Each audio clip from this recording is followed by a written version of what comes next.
pagi semua, ku nantikan dirimu di depan kelasmu, menantikan kami. Guruku tersayang, guru tercinta, tanpamu apa jadinya aku? Tak bisa baca tulis, mengerti banyak hal, guruku. Selamat siang teman-teman.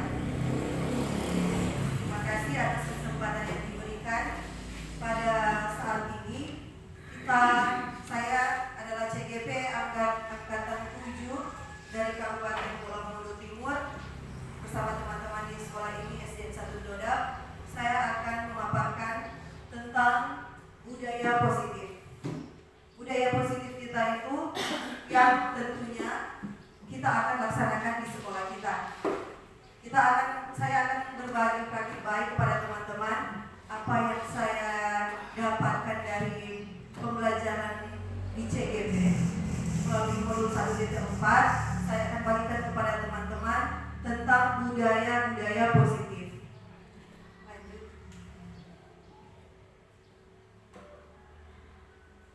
Nah, menurut Bapak Ibu, budaya positif itu adalah apa? Apa yang Bapak Ibu ketahui, teman-teman guru-guru ketahui tentang budaya positif? Menurut Ibu Mercy, budaya positif itu seperti apa? Budaya ada dua kata, ada kata budaya, ada kata positif. Menurut Bapak Ibu, budaya positif ini adalah apa? Ya. Menurut saya, budaya positif, budaya dan yang positif. Menjadi budaya kita di sekolah ini setiap pagi ada salam. Dan positifnya harus dilakukan. Jangan budaya kalau sudah disampaikan itu budaya positif harus dibudayakan, bukan ditinggalkan. Jadi harus dibudayakan, bahkan semakin tingkatkan. Nah, terima kasih kepada Ibu Mercy bahwa budaya positif itu adalah salah satu contoh yang saya mau tanyakan. Kan Ibu Mercy bilang contohnya salam setiap pagi. Itu adalah salah satu contoh budaya positif yang kita sudah terapkan di sekolah. Yang saya ingin tanyakan, apa sih arti dari budaya positif? Sebelum kita lanjut ke contoh-contohnya budaya dan positif, menurut Bapak Ibu, teman-teman guru-guru, Pak Guru, apa arti budaya positif? Atau Ibu Mercy dulu, arti dari pengertian dari kata budaya dan kata positifnya. Kalau kita mulai dari positif, kalau positif, kata positif berarti positif hal yang baik. Berbicara positif hal yang baik, bukan positif hal yang di sini kan. Tapi di sini berbicara positif berarti sesuatu hal yang baik. Nah, budaya itu yang dimaksud dengan budaya, menurut saya budaya itu satu hal yang contoh kebiasaan yang baik, yang harus orang lestarikan. Nah, itu artinya adalah satu budaya positif, bukan membuat hal-hal yang orang sudah tahu itu hal yang baik, orang sudah tahu kebiasaan itu harus orang tingkatkan atau orang rubah, tetapi kebiasaan yang jelek, orang harus rubah supaya menjadi baik. Dan itu adalah satu hal yang positif. Mungkin teman-teman lain ada yang mau tambahkan? Pak Guru Nelson.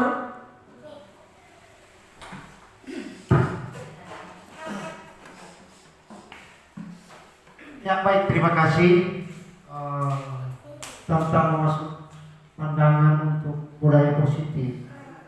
Merupakan kebiasaan kita sehari-hari yang sudah sering kita lakukan di tempat kita bekerja, yang perlu diingatkan terus kepada teman-teman guru bagaimana memberikan motivasi kepada anak-anak tentang menyapa kepada guru, dan terlebih kalau mau pulang sekolah bagaimana menyapa orang tua yang lagi berjalan. Itu mungkin barangkali budayanya yang terus kita kembangkan dan positifnya untuk anak-anak sehingga mereka boleh mengetahui bagaimana itu budaya positif. Barangkali itu, dan terima kasih. Terima kasih disampaikan kepada Bapak Guru dan Ibu Guru Mercy. bahwa budaya positif itu hal-hal baik yang sering kita lakukan di sekolah. Nah, di sini ada konsep budaya positif. Pertama, dari Kamus Besar Bahasa Indonesia KBBI, budaya itu seperti pikiran, akal budi, hasil. Itu salah satu pengertian dari budaya. Kemudian budaya juga memiliki pengertian adat istiadat atau sama yang saya bilang tadi, kebiasaan-kebiasaan.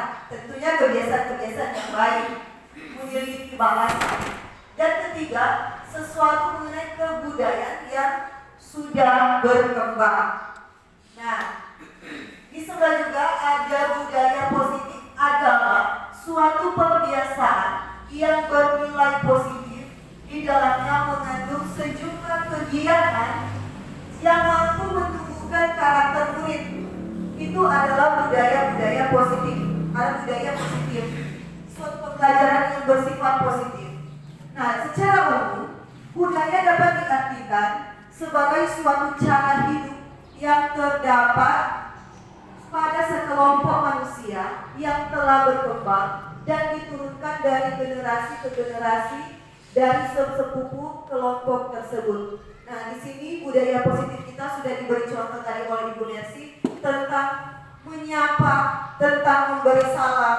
Itu adalah salah satu contoh budaya positif, bahwa dari generasi, dari orang tua kita dahulu sampai kepada anak-anak kita memberikan salam. Itu adalah salah satu contoh budaya positif dari generasi ke generasi. Saya lanjut.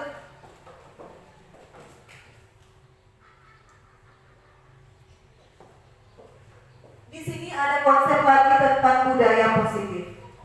Ada disiplin positif dan nilai kebajikan universal. Nanti sebentar akan dijelaskan apa itu kebajikan universal. Kemudian di sini ada teori, motivasi, ada hukuman, ada penghargaan, ada restitusi. Ini adalah budaya-budaya positif yang diajarkan kepada kita CGP, calon guru penggerak. Ini adalah disiplin-disiplin positif, budaya positif yang harus kita terapkan di sekolah. Mulai dari disiplin positif dan nilai kebajikan universal, teori motivasi, hukuman, dan penghargaan, dan restitusi. Kemudian ada keyakinan kelas, ada restitusi, yaitu segitiga restitusi, ada 5 posisi kontrol, ada kebutuhan dasar manusia, dan dunia berkualitas. Ini semua ini, ada 6 ini yang akan kita bahas pada saat ini. Nah, pertama,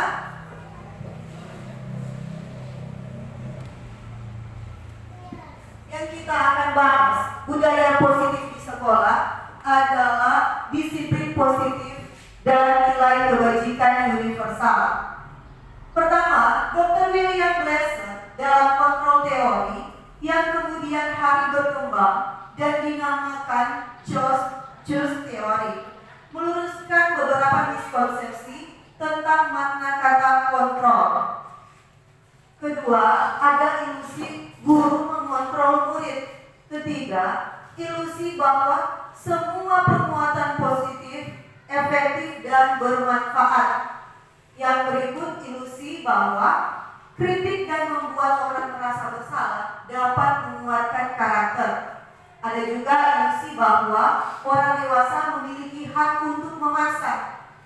Yang terakhir, berubah dari paradigma stimulus dan respon kepada pendekatan teori kontrol dari Stephen R. Covey.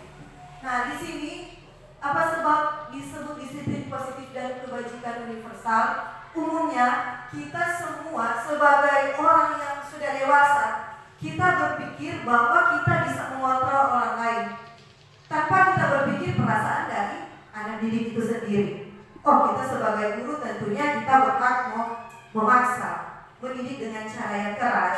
Nah, lewat kita belajar budaya-budaya positif ini, kita akan lebih tahu lagi cara kita mengontrol atau mendidik atau menuntut para murid. Lanjut. Nah, di sini ada disiplin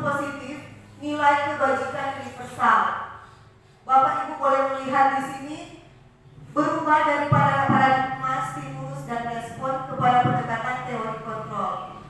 Nah, di sini ada stimulus, respon, dan ada teori kontrol. Ada perbedaan stimulus dan teori kontrol. Stimulus realitas atau kebutuhan kita sama. Teori kontrol bahwa kebutuhan kita berbeda. Nah, ini adalah stimulus, berarti akan menimbulkan rangsangan. Kalau teori kontrol yang kita pahami bahwa kita itu berbeda. Nah, kemudian semua orang melihat hal sama. Itu adalah stimulus dan respon. Tetapi teori kontrol berkata, setiap orang memiliki gambaran berbeda. Kemudian, stimulus mengatakan kita mencoba mengubah agar orang berpandangan sama dengan kita. Teori kontrol mengatakan kita berusaha memahami pandangan orang lain tentang dunia. Stimulus juga mengatakan perilaku buruk dilihat sebagai suatu kesalahan. Teori kontrol mengatakan semua perilaku memiliki tujuan, sama seperti tadi. Kita melihat anak berkelahi tadi, otomatis kita langsung bilang kamu salah. Tetapi kita melihat dia memiliki tujuan yang kita tidak tahu perasaan dia di saat anak satu membuat sesuatu yang kurang enak bagi dia. Nah, kita akan belajar lebih lanjut tentang bagaimana kita menuntun anak. Kemudian kita lanjut. Orang lain bisa mengontrol saya, tetapi teori kontrol berkata hanya Anda yang bisa mengontrol diri Anda. Jadi di sini terdapat dua perbedaan. Yang mana yang kita akan memilih? Saya bisa mengontrol orang lain. Teori kontrol berkata Anda tidak bisa mengontrol orang lain. Pemaksaan ada pada saat rujukan gagal. Kalau teori kontrol, kolaborasi dan konsensus menciptakan pilihan-pilihan baru. Stimulus respon berkata model berpikir antara menang dan kalah. Tetapi teori kontrol mengatakan model berpikir menang, dan menang.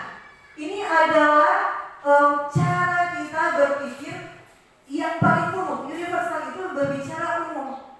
Ada hal yang kita bisa berpikir, kita ini memang harus mendidik orang lain, harus sama dengan sesuai dengan torang pemikiran. Padahal ada teori-teori yang dapat mengontrol kita bahwa segala sesuatu mempunyai tujuan dan kita bisa mengontrol diri kita, bukan mengontrol orang lain. Lanjut. Apakah ada pertanyaan? Atau lanjut? Nah, di sini adalah disiplin positif dan nilai kebajikan. Kita lanjut pada nilai kebajikan universal. Diana Gosen mengatakan arti kata dari disiplin berasal dari bahasa Latin disiplina, yang artinya belajar. Kata disiplin juga berasal dari akar kata yang sama dengan disiplin, disciple, atau murid atau pengikut. Arti asli dari kata disiplin juga berkonotasi dengan disiplin diri dan murid-murid dari murid-murid. Ki Hajar Dewantara maupun Diana Gosen, teman-teman pasti mengetahui tentang filosofi Ki Hajar Dewantara, di mana kedua pakar pendidikan ini mengartikan bahwa disiplin itu adalah bentuk kontrol diri, yaitu belajar untuk kontrol diri agar dapat mencapai tujuan mulia. Itu menurut Diana Gosen dan Bapak Ki Hajar Dewantara. Tujuan mulia mengacu pada nilai-nilai prinsip mulia yang dianut seseorang yang kita namakan sebagai nilai-nilai kebajikan yang universal atau secara umum. Yang terakhir, organisasi atau institusi pendidikan memiliki nilai-nilai yang kebajikan yang diyakini dan disepakati bersama. Salah satunya adalah nilai kebajikan yang ingin dicapai oleh setiap anak Indonesia yang kita kenal sekarang dengan profil pelajar Pancasila. Yang kemarin, waktu pendampingan kemarin, sudah dikenalkan bagaimana profil pelajar Pancasila itu. Ini adalah nilai-nilai kebajikan menurut para ahli. Karena apa?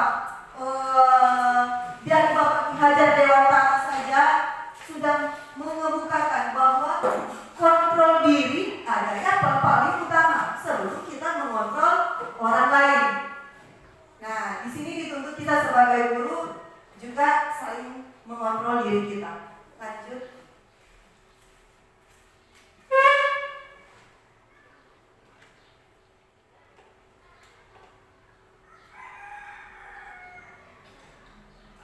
Nah, di sini ada nilai-nilai kebajikan universal sesuai dengan profil pelajar Pancasila.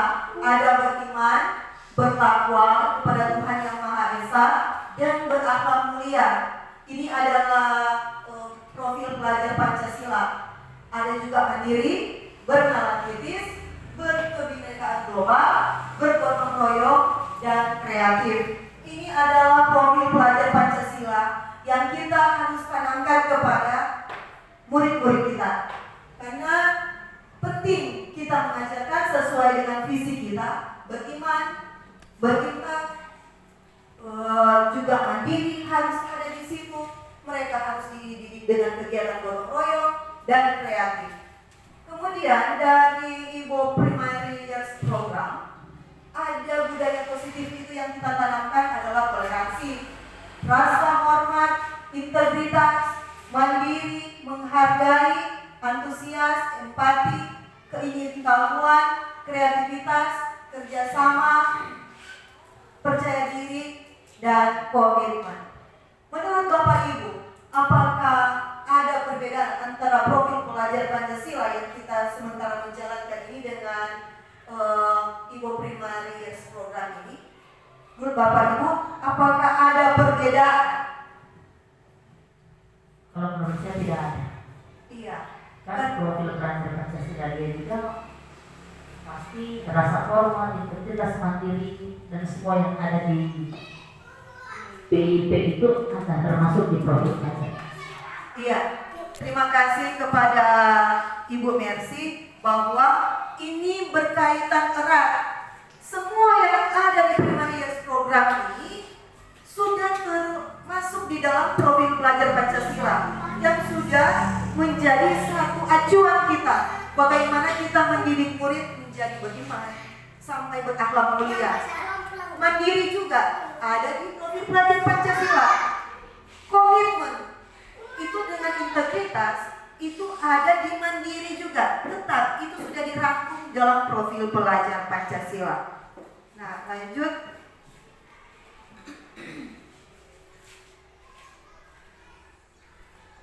Kita akan membahas bagaimana ini profil pelajar Pancasila.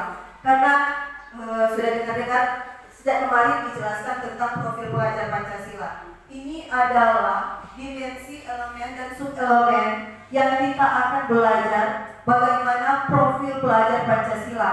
Ini budaya-budaya yang nantinya kita akan tanamkan kepada semua murid kita. Karena kita akan membuat suatu aksi nyata dari visi yang sudah kita bahas kemarin. Ini adalah langkah-langkah kita. Oh, ternyata beriman kita harus seperti ini. Ini beriman, bertakwa kepada Tuhan Yang Maha Esa, dan berakhlak mulia. Ada akhlak beragama. Saya tidak akan, Ibu Bapak Ibu bisa baca langsung. Saya tidak akan mengupas satu-satu. Ada akhlak beragama, akhlak pribadi, akhlak kepada sesama manusia, akhlak kepada alam, dan akhlak bernegara. Ternyata berakhlak itu bukan berakhlak juga kepada kita guru-guru, murid-murid. Mereka, kita akan menuntun mereka bagaimana mereka berakhlak kepada Tuhan, bagaimana mereka berakhlak pada pribadi mereka, sampai kepada orang tua. Itu adalah lingkungan, sampai kepada alam. Karena ada anak, dia menghargai orang tua, tetapi di jalan mungkin dia bunga-bunga yang tidak kasih rusak. Itu yang kita tanamkan, bahwa menghargai orang lain, menghargai diri sendiri, juga menghargai alam. Nah, kemudian ada berkebinekaan global di sini, menjaga dan menghargai budaya. Sama seperti kita sudah melakukan dana-dana pada setiap hari Kamis, itu adalah satu kemajuan bagi kita bahwa kita sudah menerapkan budaya. Jadi anak-anak boleh melihat, oh, tarian yang ada pada kita Belang Mondo Timur ini, contohnya dana-dana. Di saat mereka keluar nantinya, mereka dewasa nantinya, mereka akan ditanya, tarian apa yang ada Pak Moni? Karena tidak diajarkan sejak ini, mereka tidak tahu. Tapi dengan ada dana-dana ini, mereka boleh tahu, oh ini tarian yang ada pada kita di Kabupaten Pulau Mongo Timur. Lanjut. Nah di sini ada bergotong royong, mandiri, bernalar kritis, dan kreatif. Bapak Ibu, lewat Bapak Ibu membaca ini, apakah ada pertanyaan-pertanyaan tentang budaya-budaya positif dari Bapak Ibu? Tentang bergotong royong itu seperti apa, mandiri itu seperti apa, bernalar kritis itu seperti apa, dan kreatif. Menurut Bapak Ibu, apakah ada pertanyaan? Pos. Nah, berarti Bapak Ibu bisa melihat. Nah, di sini ada 9 pilar karakter. Ada cinta kepada Tuhan dengan segenap ciptaannya. Kita kembali lagi pada profil pelajar Pancasila tadi. Ada kemandirian dan tanggung jawab, hormat dan santun. Ini semua yang Bapak Ibu baca ini dirangkum dalam profil pelajar Pancasila. Yang pastinya harus kita menuntun kepada anak dengan semua karakter-karakter ini. Karena karakter-karakter ini yang akan menuntun mereka, memerdekakan mereka. Karena apa? Jika mereka cintakan Tuhan dan ciptaannya, mereka pasti bahagia. Karena mereka tidak tahu mana yang harus dibuat dan tidak dibuat. Mereka tahu harus bertoleransi. Semua mereka dengan memiliki karakter ini merupakan fondasi bagi murid-murid kita untuk menjadi manusia seutuhnya. Manusia yang bahagia, manusia yang merdeka. Apakah ada pertanyaan? Dipersilakan kepada Bapak Ibu tentang 9 pilar karakter. Lanjut. Nah, ini juga ada nilai kebajikan universal, ada petunjuk seumur hidup dan keterampilan hidup, atau life goodness dan life skill. Karena apa? Bapak Ibu, sampai kita tua, sampai kita umur tua, kita tidak lepas dari kata beri, kita tidak lepas dari kata kesabaran. Ini adalah petunjuk seumur hidup dan keterampilan hidup. Ada integritas. Kita juga sebagai teman-teman pentingnya menjalin persahabatan, pentingnya merasa diri mempunyai tanggung jawab. Yang pastinya Bapak Ibu sudah mengetahui semuanya ini yang kita harus tunjukkan kepada semua murid. Lanjut. Nah, nilai kebajikan universal ada 9, ada the 7 essential virtues ini. Ada empati, ada suara hati, ada kontrol diri, ada rasa hormat, ada kebaikan, ada toleransi, dan ada keadilan. Ini adalah semua budaya-budaya yang harus kita terapkan kepada peserta didik. Bagaimana kita menerapkan rasa empati, bagaimana suara hati, tetapi suara hati yang tentunya positif. Ada rasa kontrol diri, ada rasa hormat, ada rasa kebaikan, dan toleransi, juga keadilan. Dan Bapak Ibu boleh melihat ini nilai-nilai kebajikan universal. Lanjut. Nah, kita akan memasuki tadi kebajikan universal. Teori motivasi, hukuman, dan penghargaan dan restitusi. Nah, di sini ada 3 perilaku manusia. Kita semua manusia menyadari ada perilaku-perilaku yang berasal dari dalam diri, itu atau disebut internal, ada motivasi dari luar diri. Dari luar itu contohnya untuk menghindari ketidaknyamanan atau hukuman, itu motivasi eksternal. Untuk mendapatkan imbalan atau penghargaan dari orang lain. Misalnya, ada orang termotivasi karena ingin mendapat sesuatu, mendapat hadiah. Itu motivasi dari, misalnya kita kalau mau juara 1, nanti mama belikan sepeda. Itu motivasi eksternal, motivasi yang datang dari luar, entah dari lingkungan orang tua, dari guru-guru. Kalau sampai yang lebih dulu, dia yang cepat pulang. Siapa yang lebih dulu selesai cepat pulang. Itu motivasi dari luar. Sedangkan motivasi dari dalam, mereka menjadi orang yang mereka inginkan dan menghargai diri sendiri dengan nilai yang mereka percaya. Bapak Ibu mengerti di sini, dengan nilai yang mereka percaya. Nilai-nilai tadi adalah nilai-nilai dari kebajikan tadi, ada motivasi, ada rasa mandiri. Jika mereka motivasi dalam diri mereka, saya harus membuat ini. Entah saya mau selesai lebih dahulu, entah saya mau selesai kedua atau sampai yang terakhir sekalipun, saya harus menulis. Itu motivasi dalam diri. Dia percaya, dia boleh menulis sampai selesai. Jadi ada dua motivasi, motivasi internal dan motivasi eksternal. Lanjut. Nah, di sini kita akan belajar hukuman, penghargaan, dan restitusi. Dalam menjalankan peraturan atau keyakinan kelas di sekolah, bila mana suatu pelanggaran tentunya sesuatu harus terjadi. Dan yang kedua, untuk itu kita perlu meninjau ulang tindakan penegakan peraturan atau keyakinan kelas di sekolah selama ini. Ketiga, tindakan terhadap suatu pelanggaran pada umumnya berbentuk hukuman atau konsekuensi. Dalam hal ini kita akan perkenalkan program disiplin positif dinamakan restitusi. Nah, di sini Bapak Ibu saya mengajarkan kepada anak didik saya.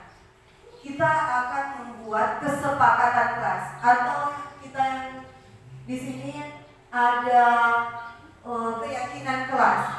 Kesepakatan kelas ini dimulai dari anak-anak kita akan sepakat setiap hari Senin memakai baju apa? Contoh, Ibu putih merah. Jika tidak memakai baju putih merah, hal apa yang kalian akan lakukan?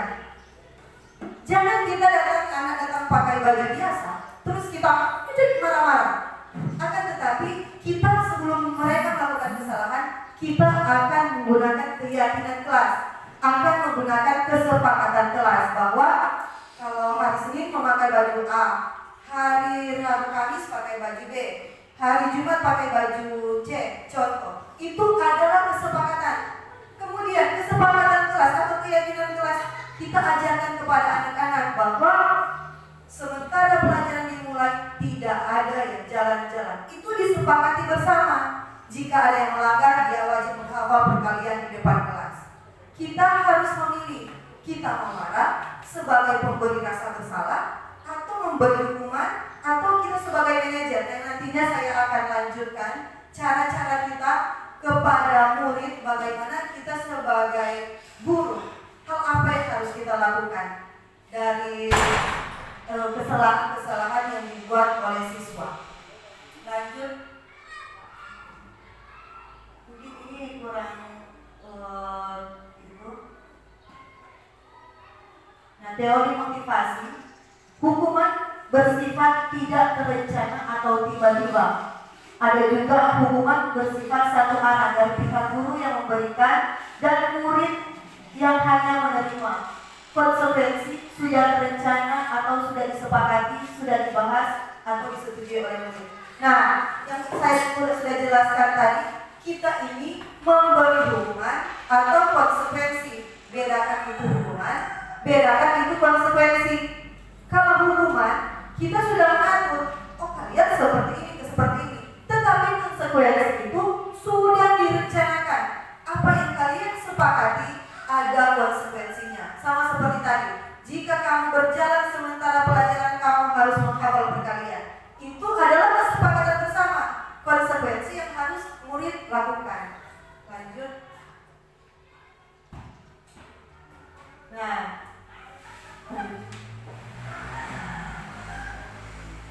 teori motivasi hukuman dihukum oleh penghargaan.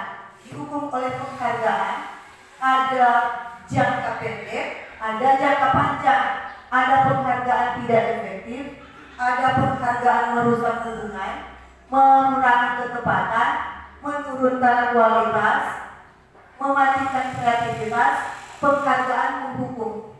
Nah, Bapak Ibu, apakah ada pertanyaan di sini tentang penghargaan mematikan kreativitas? Karena dihukum juga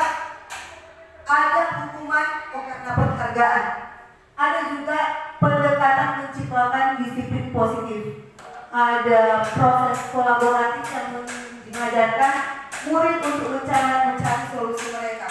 Apakah dihukum atau mereka mencari hal-hal yang mereka akan perbaiki kesalahan mereka? Menurut Bapak Ibu bagaimana?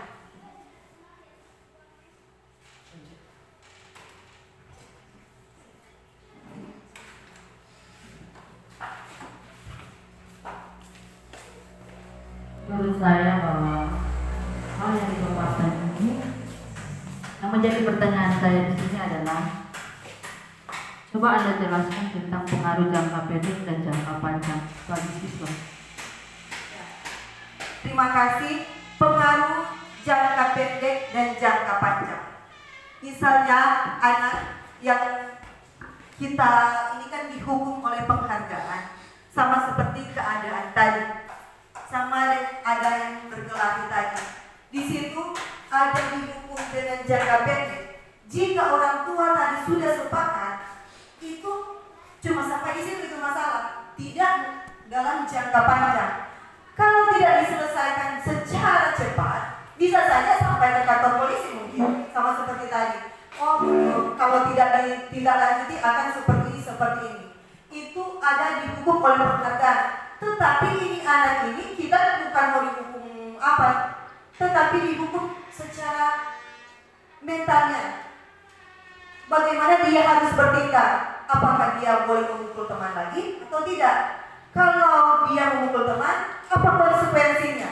Ada jangka pendek, ada jangka panjang. Jangka pendek jika sudah bisa diselesaikan pada saat itu juga. Kalau dia mau jangka panjang, berarti tidak selesai pada jangka pendek, dilanjutkan ke hukuman selanjutnya.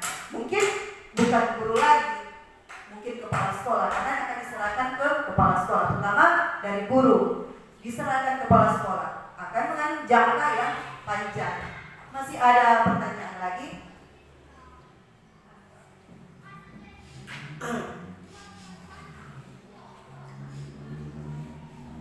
Ya baik, terima kasih. Barangkali pertanyaan saya seputar untuk teori motivasi hukuman dan penghargaan restitusi. Untuk penghargaan menghukum ini, ya barangkali bisa diberikan contoh untuk bagaimana sehingga kita bisa berikan penghargaan menghukum kepada anak. Karena di situ dikatakan bahwa ada penghargaan, kemudian sudah mendapat hukuman lagi. Ya barangkali berikan dulu contohnya sehingga itu mungkin bisa jadi pelajaran untuk kami yang ada. Penghargaan mungkin masih rumpang ya. Penghargaan terus ada hukuman. Karena anak ini penghargaan menghukum. Contoh penghargaan mematikan kreativitas. Ini saya memberikan contoh. Anak ini jago menggambar. Contoh jago menggambar. Kita sebagai guru tidak peka dengan dia jago menggambar. Disuruh menghafal perkalian, dia tidak mau, dia hanya menggambar dan menggambar. Sehingga diberi hukuman, dia hanya menggambar terus. Nah dari situ kita sebagai guru melihat, jangan langsung menghukum anak, menghargai dulu dia, apa minat yang dia mampu, dia mau, tetapi dengan tidak mengurangi minatnya itu, dia harus tetap belajar perkalian, dia harus belajar membaca. Itu adalah penghukum kreativitas, walaupun dia aktif untuk melakukan menggambar, sehingga sedikit mematikan perasaannya bahwa aduh saya menggambar, saya sudah lupa, atau ini jam waktu saya menggambar.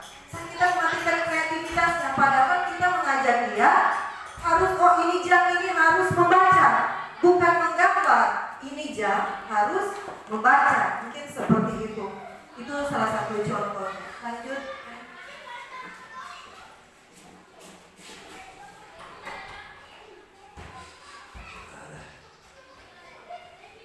Restitusi adalah sebuah pendekatan untuk menciptakan disiplin positif.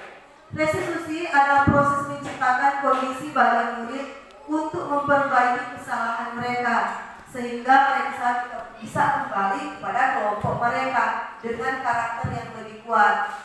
Restitusi, proses kolaboratif yang mengajarkan murid untuk mencari solusi untuk masalah mereka. Ciri-ciri restitusi yang membedakan dengan program disiplin lainnya, restitusi bukan untuk menebus kesalahan, namun untuk belajar dari kesalahan. Itu adalah restitusi. Jadi bedakan mana itu restitusi, mana itu kesalahan. Restitusi memperbaiki hubungan. Restitusi adalah tawaran, bukan paksaan. Restitusi menuntut untuk melihat dalam diri. Restitusi mencari kebutuhan yang mendasari tindakan.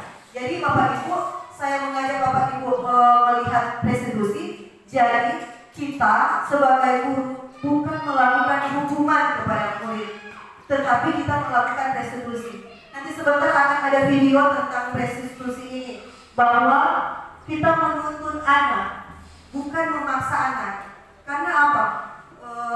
Banyak kejadian-kejadian yang terlambat harus mengumpul sampah. Nah, itu adalah sebenarnya boleh tujuan mengumpul sampah, tetapi kata-katanya bukan seperti itu.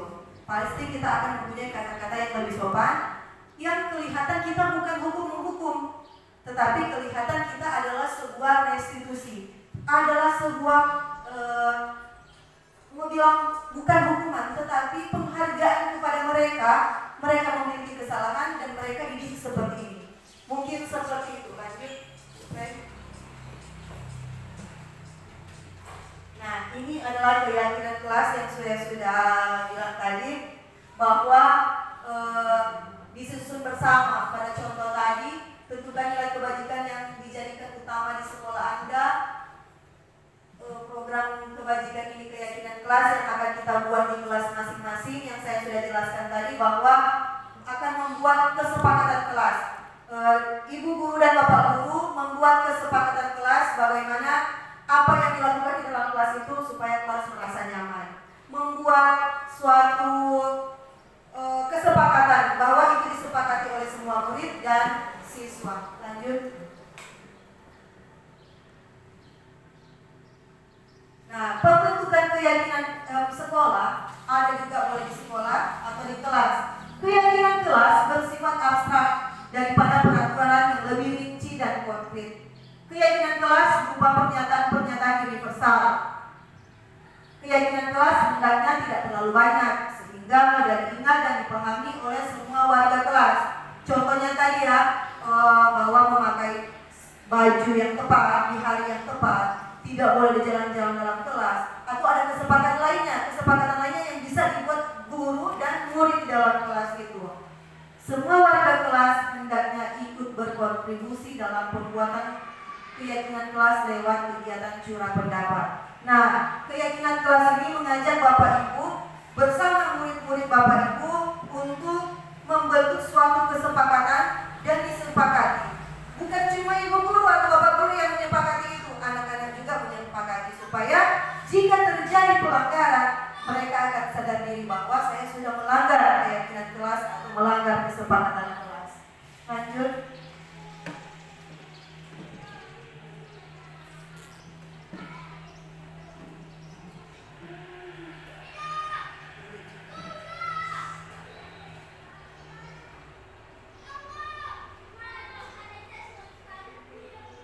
Kebutuhan dasar manusia. Kebutuhan dasar manusia ini ada 5 kebutuhan dasar manusia. Kebutuhan dasar manusia yang pertama adalah Salam bahagia ibu dan bapak guru hebat.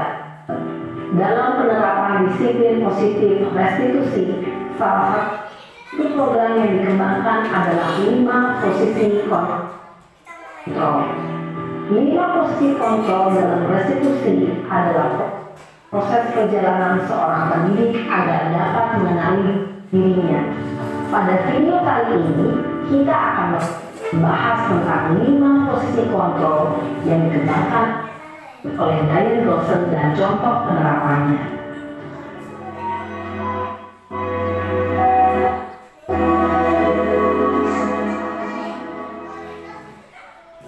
Lima posisi kontrol itu adalah: 1. Posisi penghukum. 2. Posisi membuat merasa bersalah. 3. Posisi teman. 4. Posisi pemantau atau monitor. Dan 5. Posisi manajer. Untuk lebih memahami 5 posisi tersebut, mari kita saksikan kasus Naret yang terlambat hadir 20 menit di sekolah dan melihat bagaimana kelima posisi kontrol dalam menghadapi masalah tersebut.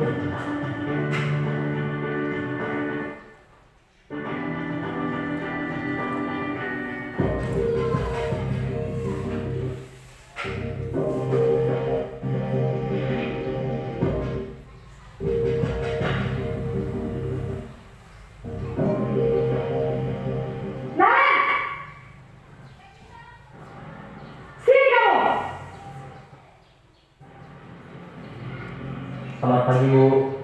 Lu terlambat. Kamu deh, pasti terlambat. Maaf, Bu. Saya Apa? Apa coba? Alasan kamu apa? Kapan sih kamu tidak terlambat? Malah kalian kamu jadi anak. saya Jangan malas. Gak kapok-kapok sikap kamu. Sudah berapa kali terlambat? Sana, kamu keliling lapangan basket 2 kali. kenapa saya harus ke lapangan basket, Bu? Kenapa? Kamu nolak ibu? Berani-beraninya jawab. Sudah terlambat, masih berani jawab pula. Sekarang keliling lapangan basket 5 kali sekali. Dan biar kapok. Cepat. Pergi sana ke lapangan basket. Posisi penghukum biasanya berbicara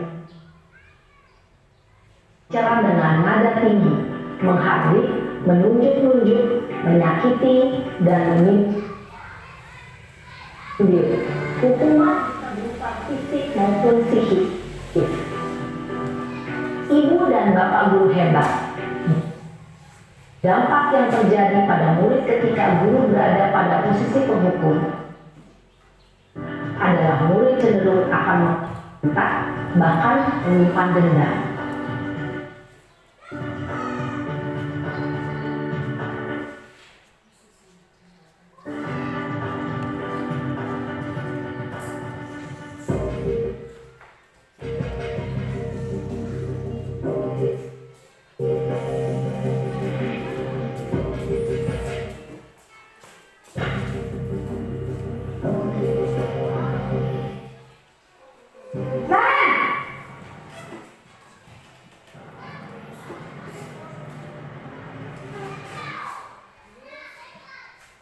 Selamat pagi, Bu. Naren, kamu kenapa terlambat lagi? Ya Tuhan, Naren, kamu senang ya bikin ibu susah ya? Kalau terlambat lagi, nanti ibu yang ditegur bapak kepala sekolahnya. Disangka ibu tidak ditemuin kamu. Duh. Oh, gimana ini?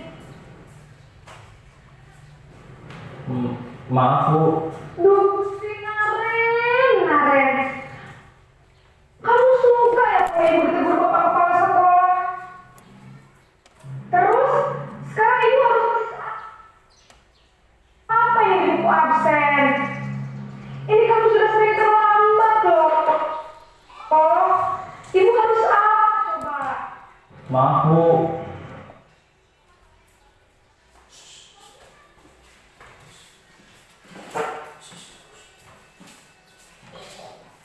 Maaf sekali. Ya sudah, lain kali. Tapi jangan bikin ibu susah lagi anak ya. Ibu tidak akan kuat.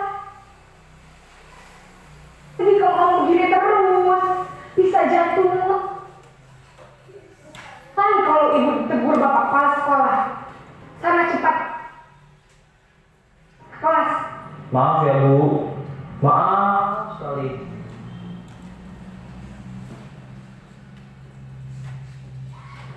Posisi pembuat kata bersalah berbicara dengan nada tenang, cenderung lembut, namun kata-kata yang diutarakan membuat murid merasa menjadi orang yang gagal, memandang buruk dirinya sendiri, merasa tidak berharga, dan tidak sanggup membahagiakan orang lain. Ketika guru mengambil posisi pembuat rasa bersalah, murid akan menganggap dirinya yang bersalah, dan ia akan menyimpan emosi negatif tersebut di dalam dirinya.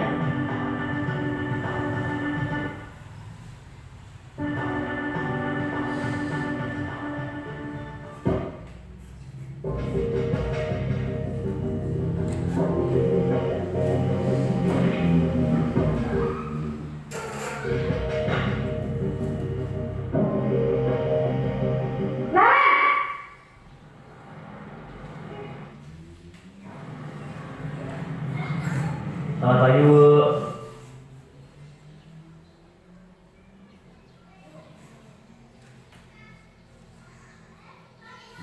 Wah, sudah jam berapa ini nak? Terlambat lagi ya?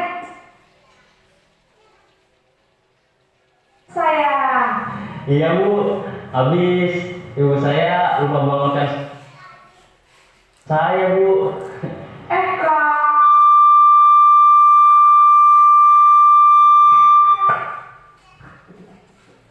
Kencang, kok terlambat sih? Iya, saya memang terlambat bangun tadi, jadi biarpun saya lari kencang,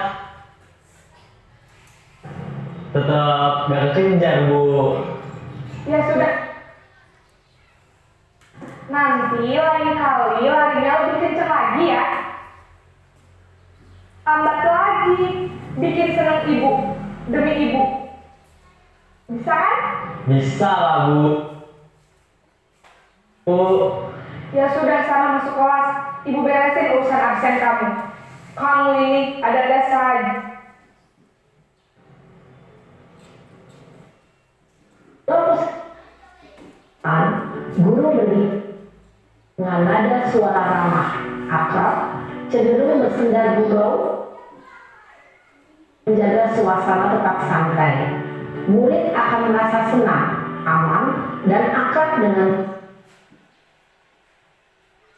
identitas yang tercipta adalah identitas sukses atau berhasil. Namun, karena ini masih dorongan eksternal, maka ada faktor gantungan dari murid kepada orang tertentu. Guru absennya, sehingga di lain waktu murid bisa berperilaku baik, namun hanya kepada orang-orang tertentu saja.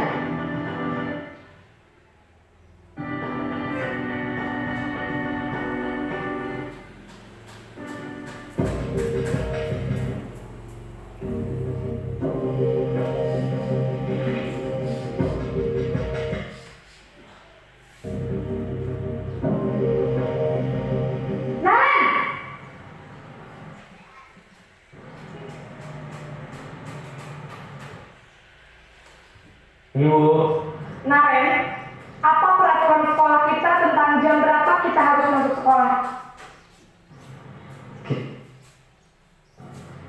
harus di sekolah jam 7 Bu. Ya betul, sekarang sudah jam 7.20. Nah,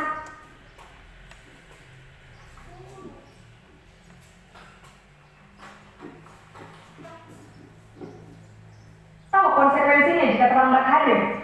Paham Bu?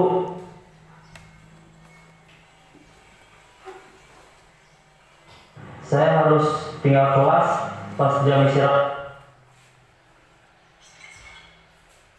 selama 20 menit. Iya benar, konsekuensinya.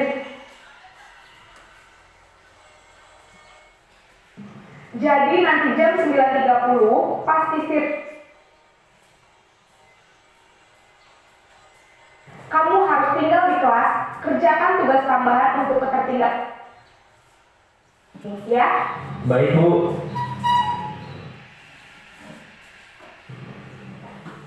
Posisi pemantau mengandalkan penghitungan atau data untuk mengontrol murid. Guru murid berdasarkan peraturan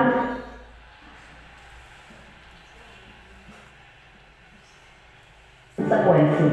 Seorang pemantau menunjukkan tubuh dan ekspresi wajah yang datar dan cenderung formal.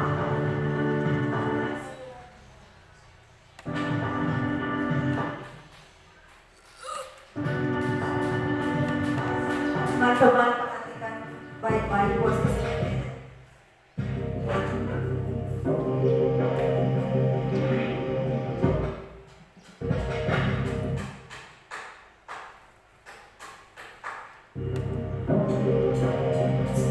Naren!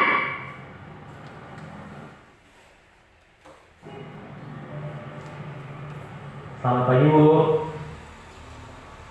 Selamat pagi, Naren. Maaf, Bu. Saya terlambat. Iya. Pola masuknya jam sekarang sudah jam 7.20. Jadi sekarang bagaimana nih, Naren? Maaf, Bu. Saya lupa teman saya semalam. Baiklah. Kamu, keyakinan sekolah yang mana yang perlu kamu tinggi? Menghargai diri sendiri dan orang lain. Setuju. Jadi, apakah Naren meyakini prinsip menghormati tersebut? Iya, Bu. Saya meyakininya. Apakah Naren yang memperbaiki masalah keterlambatan ini? Bersedia, Bu. Bagaimana memperbaiki masalah keterlambatan ini? Saya akan coba untuk tidak lupa menyetel alarm saya, Bu. Baik, kalau Naren lupa menyetel alarm di rumah, ada orang yang kira-kira bisa bantu mengingatkan sih? Ada, Bu. Kakak saya, Kak Emma. Ada lagi selain Kak Emma? Emma, ada ibu saya. Baik, jadi yang mengingatkan Naren adalah Kak Emma. Kamu ya? Kira-kira akan mulai set alarm Kak Naren?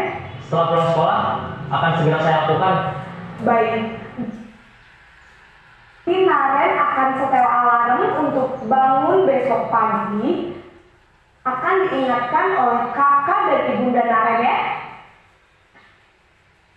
Apa lagi yang mungkin perlu dilakukan Naren?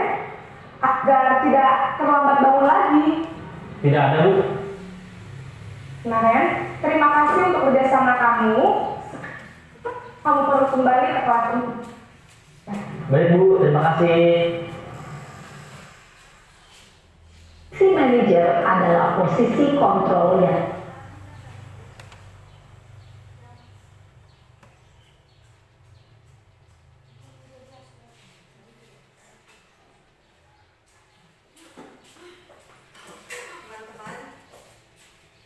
Teman-teman guru-guru, ini adalah posisi manajer yang netral, tidak emosional, tidak terlalu lama, dan tidak juga bernada tinggi, sehingga tercipta identitas yang positif dan berhasil. Menurut Bapak Ibu, dari 5 posisi kontrol ini, disarankan untuk membimbing murid memiliki sikap disiplin yang positif, yaitu murid yang mandiri, bertanggung jawab, dan dapat memecahkan masalah. Tujuan dari posisi ini adalah agar murid dapat berefleksi atas tindakannya. Guru akan dengan tulus memberikan pertanyaan-pertanyaan bermakna.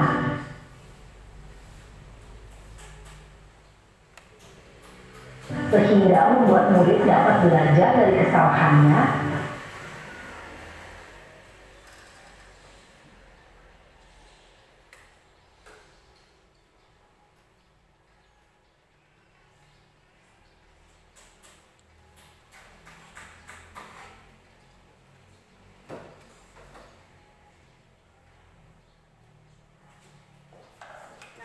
teman-teman teman-teman, tadi sudah ada 5 posisi kontrol yang kita lihat tadi. Di situ ada 5 tindakan guru kepada Naret ini. Nah, menurut Bapak Ibu, saya meminta saran. Mana tindakan yang mana, posisi yang mana yang Bapak Ibu akan ambil menurut video tadi? Apakah sebagai pendukung? Manajer. Nah, Ibu sebagai manajer. Mengapa Ibu memilih sebagai manajer? Karena ketika kita membentak-bentak murid, pasti dia akan jadi kebiasaannya bukan akan berubah tapi akan menjadi-jadi. Sama seperti tadi. Iya. Tapi ketika kita datang dengan penuh keramahan, mencari solusi untuk tidak terlambat lagi. Ya, Saya rasa itu sangat pas ya. supaya anak-anak kita semakin menjadi anak yang mandiri. Mandiri. Ya, terima kasih kepada Ibu Mercy. Kalau Ibu Sanca, posisi apa yang? Kalau Pak Guru, posisi apa Pak Guru?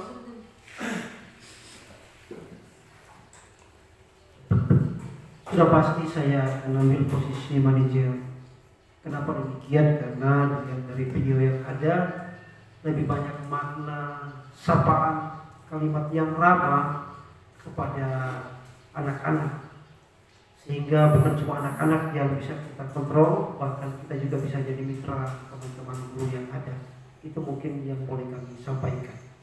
Nah, terima kasih kepada teman-teman bahwa dari 5 posisi ini mungkin sebelumnya saya juga memiliki posisi rasa bersalah dulunya. Setelah saya mengikut CGP ini, setelah saya mengikuti modul dari CGP ini, modul 1.4 ini tentang budaya positif, bahwa posisi manajer itu menentukan juga prestasi kita.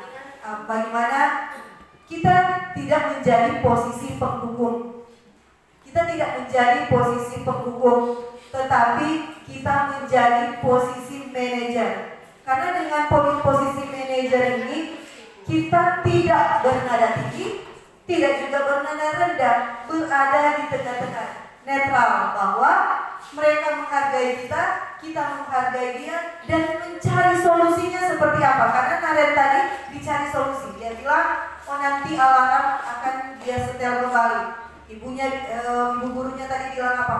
Kalau selain alarm, apakah masih ada solusi yang lain? Dia bilang juga ada KMA. Ternyata ibunya juga, jangan KMA juga bangun kesiangan, dia menggunakan ibu juga, bahwa posisi manajer ini mencari sebuah solusi yang tepat. Bagaimana anak ini bisa berubah? Kan kalau dia mau dihukum, tadi kan disuruh lari lapangan. Sebentar dia akan tetap merasa marah kepada ibu guru. Dia membuat itu, tetapi dia tetap merasa marah. Kemudian juga ada disuruh tidak istirahat, tetapi melakukan tugas. Dia bisa melakukan itu, tetapi tidak ada rasa ingin berubah pada dirinya sendiri. Dengan adanya kita sebagai guru menjadi manajer kepada murid-murid, kepada teman-teman juga di guru-guru rekan sejawat, kita bisa menjadi orang yang netral, yang tidak memaksa, tetapi ada sebuah kesadaran di situ.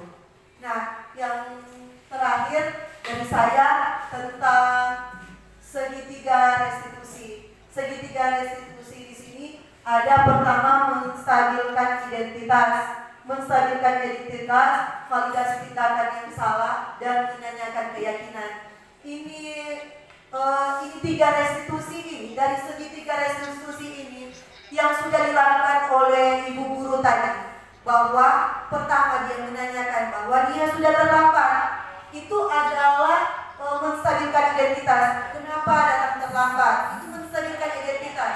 Kemudian validasi tindakan yang salah. Tadi ibu guru tadi bertanya, kamu rasa bersalah atau tidak? Nanti dijawab diri sendiri oleh Naret, ya Bu, saya salah Bu. Nah, itu adalah validasi tindakan yang salah.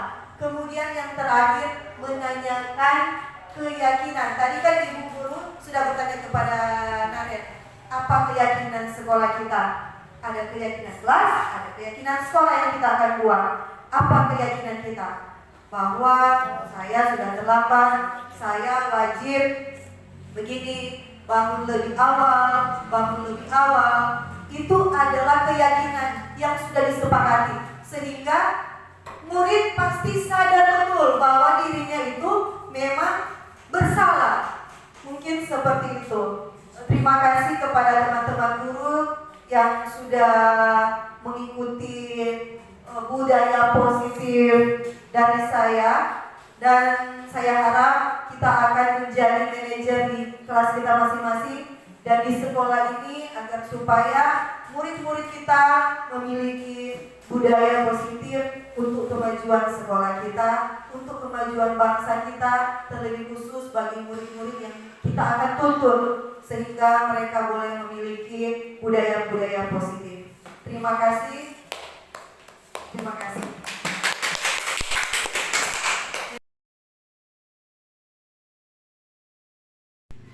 Selamat pagi adik-adik. Pada pagi hari ini di depan kita sudah Ibu menempel ada kesepakatan kelas, ada kelas impian. Nah, kesepakatan kelas yang akan Ibu bagikan kertas plano ini kepada adik-adik, kita akan menulis apa-apa yang harus kita sepakati di dalam kelas ini. Karena waktu kemarin Ibu sudah membuat peraturan, jangan memakai baju sembarangan seperti ini, tetapi kalian masih saja memakai baju sembarangan. Nah, untuk itu kita akan buat kesepakatan kelas bersama yang disepakati oleh adik-adik semua dan disepakati juga dengan ibu guru. Bisa? Nah, yang kita lihat ini ada kelas impian. Kelas impian ini adalah kita memikirkan kelas kita yang menyenangkan seperti apa. Nah, nantinya di kertas plano yang warna merah muda ini kita akan menulis kesepakatan kelas kita. Dan kelas impian kita akan tulis di kertas plano yang warna hijau. Bisa? Nah, kemudian adik-adik akan menempel di kelas kesepakatan kelas dan kelas impian agar supaya kelas kita terasa menyenangkan. Adik-adik boleh berpikir, aduh saya takut terlambat, atau saya tidak boleh memakai baju ini karena ini hari Senin, tidak boleh pakai baju biasa. Mengerti adik-adik?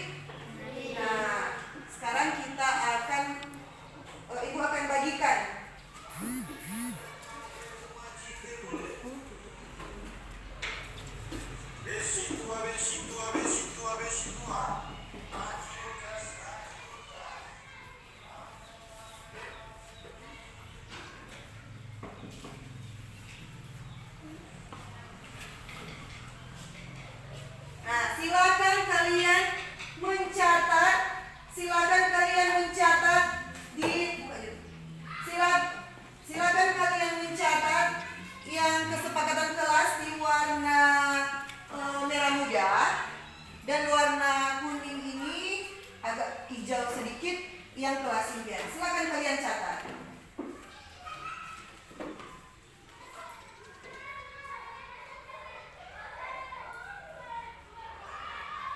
Jika sudah, silakan mari kita tempel bersama. Di depan kelas.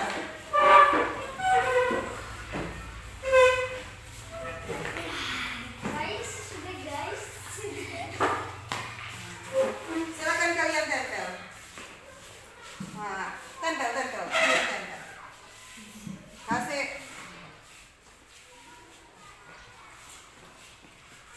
Yang warna hijau silakan tempel yang warna hijau. Yang warna hijau langsung ditempel.